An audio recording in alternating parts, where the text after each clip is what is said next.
عبداللہ بن عمر رضی اللہ عنہ نے بیان کیا کہ نبی کریم صلی اللہ علیہ وسلم نے فرمایا، جس نے کسی ذمی کو ناحق قتل کیا وہ جنت کی خوشبو بھی نہ پا سکے گا، حالانکہ جنت کی خوشبو 40 سال کی راہ سے سونگھی جا سکتی ہے۔ صحیح بخاری حدیث نمبر 3166۔ عبداللہ بن عمر رضی اللہ عنہ سے انہوں نے حضرت صلی اللہ علیہ وسلم سے آپ نے فرمایا، جو شخص ایسی جان کو مار ڈالے جس سے عہد کر چکا ہو، اس کی امان دے چکا ہو جیسے زمین کافر کو، تو وہ جنت کی خوشبو بھی نہ سونگھے گا چاہے جائے کہ اس میں داخل ہو، حالانکہ بہشت کی خوشبو 40 برس کی راہ سے معلوم ہوتی ہے۔ صحیح بخاری حدیث نمبر 6914۔ ابو الاشہب نے بیان کیا ان سے حسن نے کہ عبید اللہ بن زیاد معقل بن یسار رضی اللہ عنہ کی عیادت کے لیے اس مرض میں آئے جس میں ان کا انتقال ہوا، تو معقل بن یسار رضی اللہ عنہ نے ان سے کہا کہ میں تمہیں ایک حدیث سناتا ہوں جو میں نے رسول اللہ صلی اللہ علیہ وسلم سے سنی تھی۔ آپ نے فرمایا تھا، جب اللہ تعالیٰ کسی بندے کو کسی نوعیت کا حاکم بناتا ہے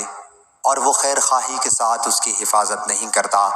تو وہ جنت کی خوشبو بھی نہیں پائے گا۔ صحیح بخاری حدیث نمبر 7150۔ حضرت ثوبان رضی اللہ تعالیٰ عنہ بیان کرتے ہیں، رسول اللہ صلی اللہ علیہ وسلم نے فرمایا، جو عورت بغیر کسی وجہ کے اپنے شوہر سے طلاق مانگتی ہے اس پر جنت کی خوشبو حرام ہے۔ سنن ابو داود حدیث نمبر 2226۔ حضرت ابو ہریرہ رضی اللہ تعالیٰ عنہ نے بیان کیا کہ رسول اللہ صلی اللہ علیہ وسلم نے فرمایا، جس نے اللہ کی رضامندی والا علم اس غرض سے حاصل کیا کہ دنیا حاصل کرے تو ایسا آدمی قیامت کے دن جنت کی خوشبو نہیں پا سکے گا۔ سنن ابو داود حدیث نمبر 3664۔ سیدنا ابن عباس رضی اللہ تعالیٰ عنہ کا بیان ہے کہ رسول اللہ صلی اللہ علیہ وسلم نے فرمایا،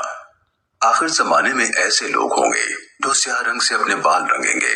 جیسے کبوتروں کے سینے ہوتے ہیں، یہ لوگ جنت کی خوشبو نہیں پائیں گے۔ سنن ابو داود حدیث نمبر 4212۔ سیدنا ابو ہریرہ رضی اللہ تعالیٰ عنہ کہتے ہیں کہ رسول اللہ صلی اللہ علیہ وسلم نے فرمایا، دوزخیوں کی 2 قسمیں ہیں جن کو میں نے نہیں دیکھا۔ ایک تو وہ لوگ جن کے پاس بیلوں کی دموں کی طرح کوڑے ہیں، وہ لوگوں کو اس سے مارتے ہیں۔ دوسرے وہ عورتیں جو پہنتی ہیں مگر ننگی ہیں، یعنی صدر کے لائق لباس نہیں ہیں، سیدھی راہ سے بہکانے والی، خود بہکنے والی، اور ان کے سر بختی اونٹ کی ایک قسم ہے، اونٹ کے کوہان کی طرح ایک طرف جھکے ہوئے، وہ جنت میں نہ جائیں گی بلکہ اس کی خوشبو بھی ان کو نہ ملے گی، حالانکہ جنت کی خوشبو اتنی دور سے آ رہی ہوگی۔ صحیح مسلم حدیث نمبر 5582۔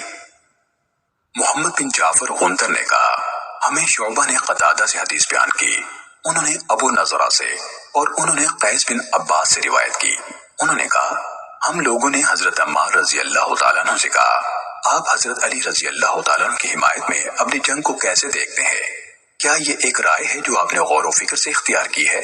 تو رائے غلط بھی ہو سکتی ہے اور صحیح بھی، یا کوئی ذمہ داری ہے جو رسول اللہ صلی اللہ علیہ وسلم نے تم لوگوں کے سپرد کی تھی؟ تو انہوں نے کہا،